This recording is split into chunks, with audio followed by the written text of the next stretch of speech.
Legazpi. So my father was a lawyer, a UP graduate.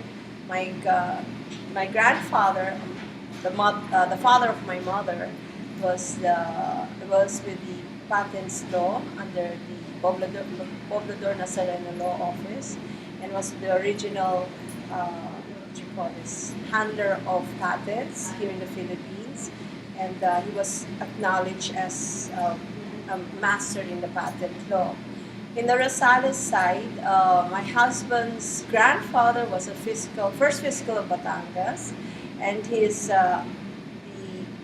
my father-in-law's brother was a judge in Batangas, and my father-in-law was a lawyer also and served with the BIR. So if you talk about it, both sides have legal background. Then my husband is a lawyer.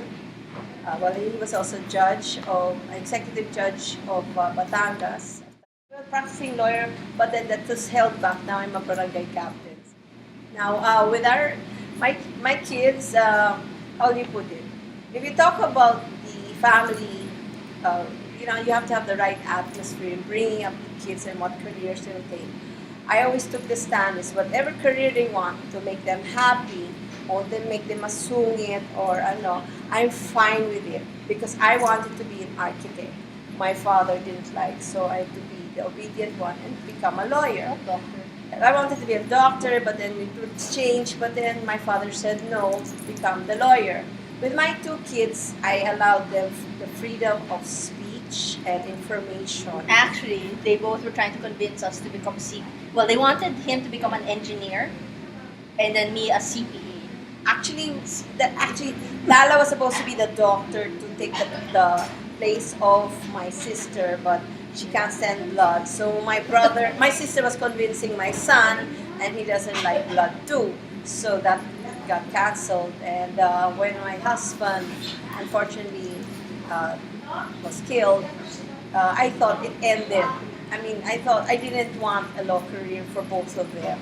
But Lala and Vic, so I guess they were really, really ingrained with my husband's desire that they become lawyers. My dad tried. No, Dad didn't want me to be a lawyer. He wanted, when I was entering Ateneo undergrad, he was trying to convince me to change my course. He was like, because my dad was political science of LaSalle. Then when I entered, my first choice in all my schools when I applied was political science. That's what I wanted. He was trying to say that, no, you won't earn anything with political science, go into accounting or management. And because at one point I wanted a double degree in philosophy and political science, and he goes, that's even more useless. He was trying to say, the least you can do if you want double degree and keep political science is to get one accounting or management course. And I refused, I hated it, so I stuck to Paul's side. Well, my dad always said that you have no right to be cynical about the world unless you've tried your very best to change it and failed. And being a lawyer gave me, studying for law gave me the skills and gave me access to venues for me to help change whatever I didn't like in my environment. Not just about my own self-development, but being able to be an instrument, like my dad said, to change the things that I don't like about society. Back in my mom's generation, male lawyers were treated differently from female compared to now. I mean, the majority of the students at Ateneo are women, but we were always brought up to say that there has to be a male lawyer. So my dad, having the legacy that he left for us, I also felt he did imply that he wanted me to go to law school. He did want me to go to law school, and at the same time, I had big shoes to fill. So I had a bit of pressure, but I believe in the end it helped me develop as a person. The study habits, the discipline. It's all being pointed at me. It's just very simple. I became a lawyer because of what my father wanted for us. And then obviously, because he was a politician, what was needed is a lawyer to be in the family. And then, there are a lot of things you do. Public service requires a lawyer to be at hand. So for me, public service and being a lawyer was just one and the same. So as far as my children are concerned, it wasn't a conscious effort to pressure them. But no, but my life was such that it was public service, business, and they saw that it is a discipline you learn. So as far as I was concerned, you take law for the discipline. Not that you'll end up in litigation or corporate law or whatever. It's the discipline that trains your mind because you are a master of everything. When I was in high school, I said na Ateneo all the way. I only considered Ateneo undergrad, Ateneo law school. Then when in my senior year in Ateneo, everyone was like talking about taking the UP Lae. My friends were like, no, it's practice. You take the UP Lae, then you take the Ateneo test right after, so you already practiced in one exam. So I had zero expectations of it. Suddenly I get a phone call from my friends during my senior year. They're like, we're here in UP. You got in, no interview. And I was like, ha ha ha, you must be joking. I was like, no way. They're like, no, really, you got in. Then suddenly I was like, then all these people were saying, I hate you, you took my slot. You didn't even want to go to UP. That was for me. And they're like, you were so selfish. Some people really fought me about it. So I was like, if it's worth fighting for, maybe I should consider going to UP, right? If I go to Ateneo, I already knew the dean was a kabarkada of my dad. A lot of the professors were friends of my parents. And so, there'd be pressure from that. If I went to UP, no connection whatsoever. No one would know me. I'd be maltreated the same as everyone else. And I'd have to go through the same rigors, but at least I'd be my own person. So I said, okay, I made my decision. I'm going to go to UP. I enrolled, I did everything. I attended class. Then my mom, because it was the height of my dad's case, so security. So my mom's getting so upset because the first week of class, my classmate, who I was supposed to ride to school with, because he lives in the area also, his car was carnapped right in front of Malcolm. And he is the son of a general. So my mom's like, if that's the son of a general and that happens to you, you have no father now, what's going to happen? She's like, if you go to UP, you have to agree to bring a bodyguard wherever you go. I was like, okay, there goes going under the radar if I have a bodyguard wherever I go. And I was like, but I was like still trying to think, UP for it. And then when she started crying, so nervous of me being so headstrong, and I'm a bit of a ditz though, so I'm not aware of my surroundings. At least my brother takes precautions with security. When I was like, okay, it's not worth it. I was like, at the end of the day, the kind of lawyer you are doesn't depend on which school you go to. It's up to you. Whether you're the first in your class in UP, first in your class in Ateneo, you're the bottom on either side. It doesn't really have a sure impact on the kind of career you'll have, whether or not you'll affect society. I shouldn't be so obsessed with that. So I was like, okay, it's better, now that I'm a full-fledged adult with a college degree and everything, I can't just say, I want to go to UP, and that's it. I went to the college of my choice. I might as well go to Ateneo. It was all or nothing. I just took one test at Ateneo, and I felt that if it was meant for me, then I'd go to Ateneo. And I chose Ateneo because also, well, I believe it made a good, it made good people out of my parents. First of all, for me, law school was fun because I was working. I only agreed to enter law school with my dad. And then we had agreement because my dad's a UP law graduate and he wanted me to enter UP. When I went to UP, unfortunately, what struck me was the smell of the bathroom. So I said, oh dear, I was 4 years of Ateneo Loyola, and here I'm going to go to UP Law with that kind of everyday scenario. So I said, I'm gonna take the exam of Ateneo without telling Dad. So I had a feeling my dad's very quick. So that day he was showing me my entry into UP Law, but I already passed my entrance exam, and I said, no, pay the tuition for Ateneo, it has aircon. So that's how my law schooling started, and I was working. I already told him I will not stop working. I was with the Department of Foreign Affairs, Political Affairs Department. My block, it was, I think, 2:1, 2 boys to 1 girl, evening class. So at first I was like, okay, since I'm not so happy being here, let me just throw myself into my studies. I read everything. every footnote, every case, every single word for the first 2 semesters. I didn't pass up. My friend, because came from Poveda, so I can read a little bit of Spanish. Like if my friends didn't want to read a case because it's written in Spanish, give it to me. Then I'll make them cuento. So I was just throwing myself into the work. And since at that time I was still SK. My first year of law school, I was still Sangguniang Kabataan chairperson and SK Federation secretary. So I was juggling our projects with Makati and in the village and with school, and I still wasn't happy. So I thought, okay, maybe I'll join orgs. If I join orgs, because for me, I'm a bit of a workaholic. The more I have on my plate, the happier I am. I need more of my time scheduled. So I started joining. I joined ASIL, I joined Palladium. Those were my first year orgs. And so when I was that busy, I like I barely had time to really hang out with my blockmates. So I only started hanging out with them towards exam period because our house is the nearest to law school, and I had some college friends in class, so they declared that the parties would be in my house. So they'd come straight over, and that's when I was forced to socialize. So when I started socializing, after a while, you don't read every footnote anymore, and you start enjoying. And then I stayed active in school, but then I already knew my path.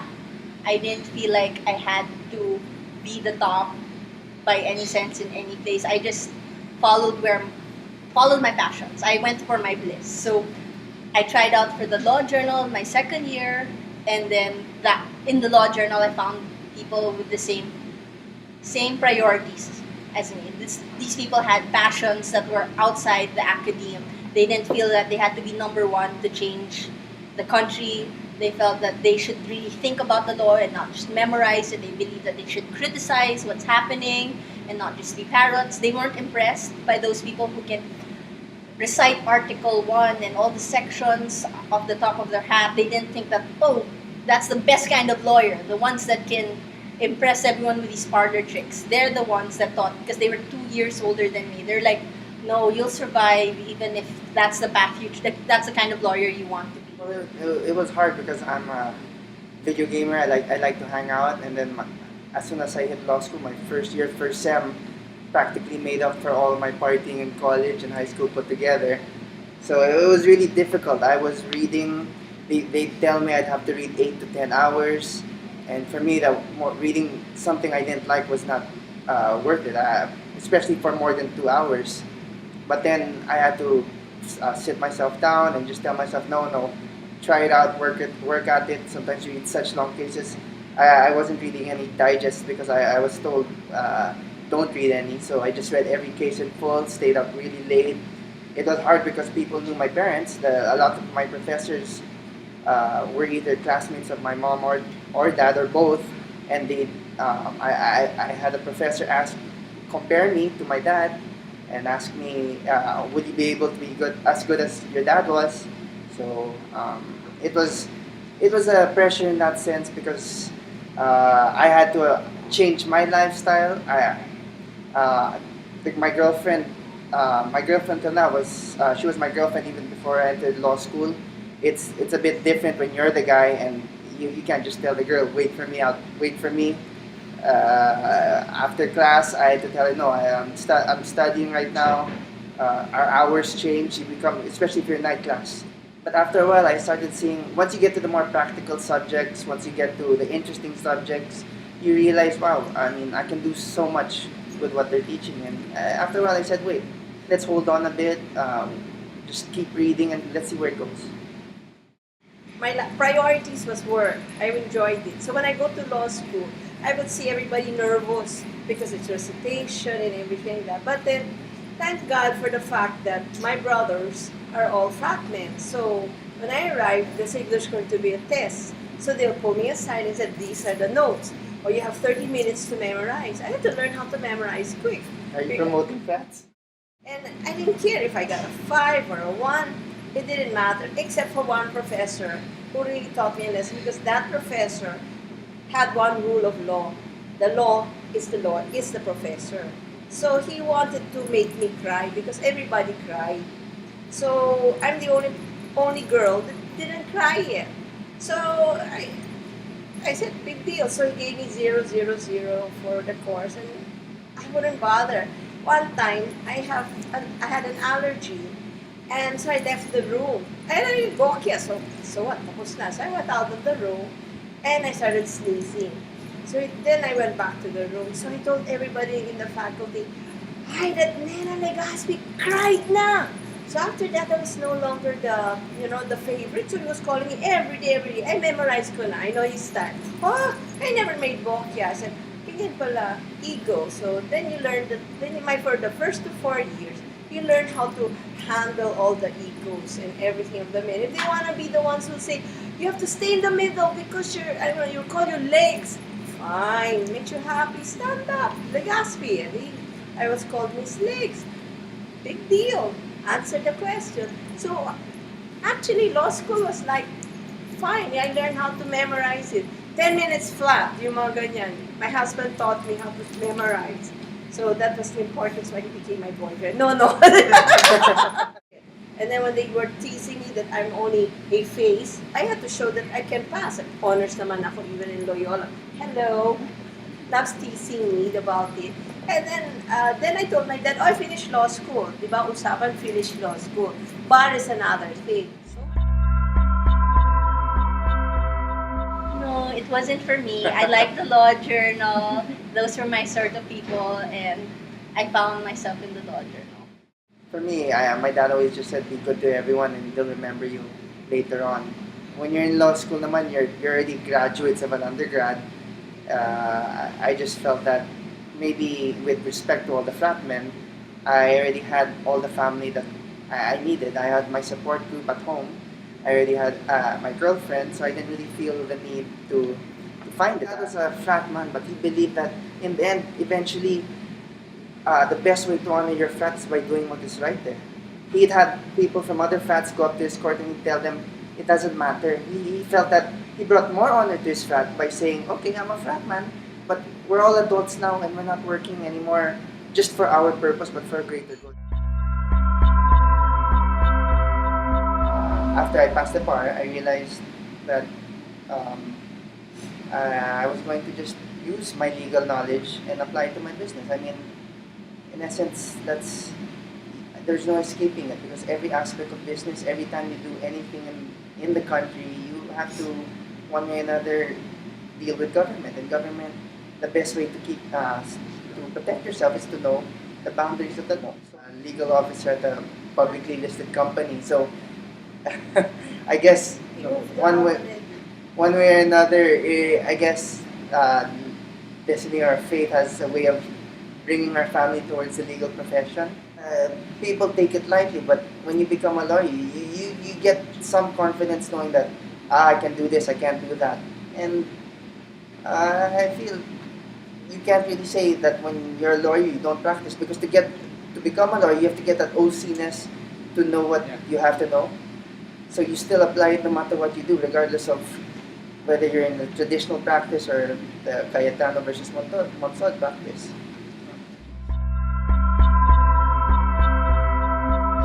I just got into teaching because I was told it's the best way to develop yourself as a lawyer. The number one thing they'll teach you in law school is that you have to have some confidence when you have your recitation. You have to have some backbone, and I guess by teaching, I'm also becoming a student again. Every subject that I have to teach, I have to study, and this time I can't be the one in the back saying, okay, free cut, or I didn't study anymore. Bahala na what the professor says, because now I'm at center stage and I have to know what I'm talking about. So part of it was self-development, and part of it was because also my dad believed that education is the great equalizer. It was a good way of giving back, and that's. So the summer of 2012, Dean Candelario approached me and he said that he had this course in mind. It was completely his idea that he wanted to introduce the judiciary to the students of Ateneo because most Atenistas end up in corporate practice. So he wanted to open an alternative path to them, to expose them to what it was like in the judiciary, the realities of the judiciary, Because actually, around the Philippines, if you talk to most judges, they had no idea what it would be like to be a judge until they were actually a judge. So everyone just concentrates on how it is to be all these types of lawyers, right? But it's a calling, and if you are exposed to it early enough, it's possible that you would have chosen your electives to better suit the judiciary. You'd have chosen your first job, move you towards the judiciary, and we'd have a larger flow of new kinds of persons in the judiciary, and that is my passion. Because so many people also think that the judges are mostly corrupt. They think that the good judges, like my father, are one in a million. When in truth, as much as my father is one in a million, there are very few bad apples. It's just that they're so bad that they tend to pollute the entire reputation of the whole judiciary. And so I wanted to change that. I wanted to be able, at this age, before law students reach their senior year where they're already set in their cynical ways, where they think, I've spoken to so many professors and I've read so many cases, because of course in your ethics case, you'll read about the bad ones, and you already have a set mind on, no, the judiciary is not for me. I want to try to reach out and try to say, no, you're an intelligent person, why don't you consider contributing to the growth of the legal profession, join the judiciary. So that's why I also wanted to teach, because of that particular subject. It's part of my advocacy. You have to remember that it's not just your name. When you do anything, you carry with you the name of the justice that you're under and the entire Supreme Court. If you allow yourself to be bought, then they'll think that all decisions in the Supreme Court are bought. So I had to enter with that sort of mindset. So I was also worried because when you hear your batchmates talking, they'll encourage everyone, oh, make sure you enter this government agency, that government agency. Para kung may problema ako, tatawagin lang kita. That's the usual line, tatawagin lang kita. So at first, I actually didn't want to tell anyone at all that I was in the Supreme Court. It wasn't that I was ashamed of my job or that I felt that it was lesser than a litigator. It's just that I didn't want to be put in that position where I'd have to end the friendship because they tried to, smooth things out. At first, when a few people started hearing that I was in the Supreme Court, they'd bug, oh, third division. Sige, tingnan ko yung mga kaso ko, which one's under the third division. Sabihin mo lang sa akin pag napunta sa iyo yung kaso na yan. So with all that kind of talk, it's a social event. You have to learn to be polite and not cut them down immediately, but make sure it's clear that there is no shadow of doubt that you are not going to entertain any of their queries.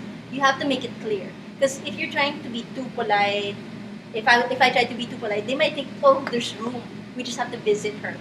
So after I went through, it was hard at first, trying to tell them, no, you can't follow up your case directly with me, go through the normal course of things. No, I will not tell you if I see your signature on the last page of the pleading in front of me. After you make it clear, then you have a reputation that you won't entertain that. You have to establish that. When I became a lawyer, I just got married. So my husband asked that I not work with a particular law firm. So I decided that we should have our own law firm. So I had my classmate and I started a law firm.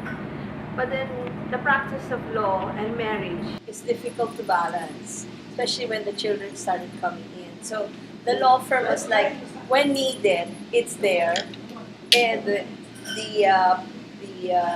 permits or whatever, it's there. But whether it's considered in actual practice, a law firm that is full of clientele, that's another story. Because I started off as a daughter of a politician, and being a daughter of a politician, one of the what is the needed attribute or needed knowledge is being a lawyer.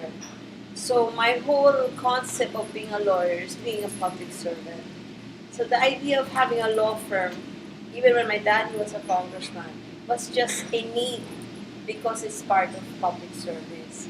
You need to give them advice, namatay si ganyan, nabaril si ganyan. So it was just that concept. Handling a law firm is like handling a business, but again, with the person, it's more of a personal touch. They would always joke. I'll be in a conference room of 10 men, and the only female. So they always like to joke, and they had all these nice, dirty jokes and would come in, and I don't go for that. So my practice started it was a difficult climb, and being married at that time, my husband was very strict, Patangueño, and he didn't like me to undergo that kind of initiation for women lawyers. As a lawyer, I ended up with the PCGG. I was executive director of Commission on Human Rights. I entered where the opportunities presented themselves, because I believe that you may want something, but the Lord prepares you for something else. I would be in and out of the private world and into the government practice. My husband had just been killed. Siguro that was just about 3 years, and I was very deep into the murder case and running after protecting my children and all the ugly parts of what happened. And but then priest, I'm very close to Father Bird in Loyola, in Ateneo, and he says that to get out of grieving, you must serve, because you go beyond yourself and see another world. Because when you're a politician, the rule of the game is knowing also what to do. And we are a country full of laws. In fact, if I remember right, there was an audit of of an international agency of the United Nations that said that we are a country with wonderful, beautifully written laws. Our problem is we don't implement it. That was something I could not forget. I mean, we have the laws, and some of our laws are done way back in the 60s and 70s, and it has yet to be implemented in this 21st century. So it's a matter of looking at it and finding out this is what has to be done in order to provide justice and equity to those who need it. Yeah, being a single parent was very difficult. They lost their father. I lost the love of my life very early, and in such a tragic way. And there was no for me. There was no time to grieve, because I knew I had to do something to get justice for my husband, and also make my children see that life will not end with that tragedy. I had to make sure that I had to make sure that they saw another side of the world, not just how horrible it is to stand up for what you believe in. So time management is based on prayer. I learned from being prayerful that you start the day with saying, Lord, guide me. What do I do today? I'm overwhelmed with things that I have to do as a mother, as a daughter, as a whatever lawyer, a businesswoman, everything. And then because I will just list it down, and I'll ask Him to guide me, which will be prioritized. And then suddenly you'll just see, oh, this will call, the schedules just work out. And I've been doing that for the past years, and it's really been very good. Just remember, there's always time to pray. And the best time to pray is when you're feeling the lowest, and also when you're most happy. No, I have no regrets because I stayed true to myself. It was hard. As I said earlier, it was very hard to stay true to myself at all times.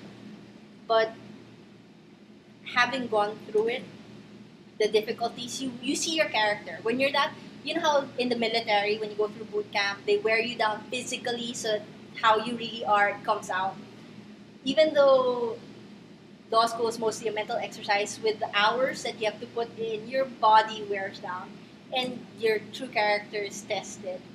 And I was able to know more about myself and know my limits, and it forced me to stand up for certain things. For example, when they talk about corruption and they talk na, no, I'm gonna make the big bucks and do this and do that, it's easy to just keep quiet and let them keep talking. It's easy for them to joke. I actually had a blockmate who joked that my father was corrupt, knowing that my father was killed for being anti-corrupt, for sticking to his guns and sticking to justice. He actually had the gall to joke that my father is corrupt and that the reason why we have all of this was because of that. It takes a lot for me to breathe in and calmly say, I don't know where you're coming from, but you have your facts wrong. To calmly state that in law school, in that environment. So you learn how to deal with different types of people in different situations. Even if I didn't pass the bar, how can you regret finding out your limits in such a controlled and safe environment? Between my sister and I was the more happy-go-lucky one. I like to party. I still play video games. I play video games every night between my girlfriend studying, and for law, I still had some time. But now that it's over, I wouldn't go through it again. But I have no regrets because I am who I am. All the opportunities that I have is because I am a lawyer. The way I've been able to help my family is because I am a lawyer. I matured drastically in law school, especially if you're the type that felt now, wait, I want to party, I want to chill, and all of a sudden you go to law school, you suddenly realize, wait, it's time to move on, we gotta be serious. Once you become a lawyer, it becomes a very serious thing. You're dealing with people's lives, you might be dealing with the money of your family. It's a very progressive thing. I don't regret it. I don't think I'd go through it again, but thank God I didn't have to even repeat anything. Amen to that. Start off when you enter law school with your dreams, your aspirations. You have your image of what a lawyer is or should be. But then you should allow the Spirit to guide you. Because what you dream of may not be what the Lord wants you to be. But you must be a receptacle or a willing receiver of what the Lord is preparing you for. So what I'm saying is that when you're in law school, learn to enjoy the law. Learn to enjoy being a law student. It's a different world, and have to see it because sometimes I see that some of the law students now age so fast, and it's so hard to Botox and all of those things are kind of expensive, and sayang naman. It's just the happiness within. So for the future lawyers, discover what you really want in life. And when you become a lawyer, be what you want to be and do it under the grace of God. That's what I want you to be really true men and women for others. Have hope. Don't always be so angry. If I had a dime for every time someone said, don't you hate government after what happened to my dad, I tell them, my dad always said you had the choice to be angry and just be in your cage or trying to be part of the movement or part of government to change policy. Hope is the only thing that will save you from despair. And when you go into government, when you become a lawyer, you will meet the worst of people, but you also meet the best of people. You just have to tell yourself that there are no absolutes in life. Life is very gray, and you have to ask yourself, am I willing to be in that gray of the bad that I believe is bad or the good which I believe is good? And you just take your stand and stand for what you believe in. You have to remember, you don't see the law. Later on, they'll tell you that the life of law is not logic but experience. Experience tells us that you have to have something more than just the coldness of the law. You have to understand the experience of life, and life tells us that we have to be compassionate. We find compassion by being spiritual in whatever you are, whatever religion you have. And I think that's what has guided us as a family of lawyers and kept us together and strong despite what has happened to my father. Have a life outside of your studies. Yeah. I had extracurricular. She had work. My brother had girlfriend. Just kidding. Yeah. Yeah, you have to have a life outside of law school or else you will not.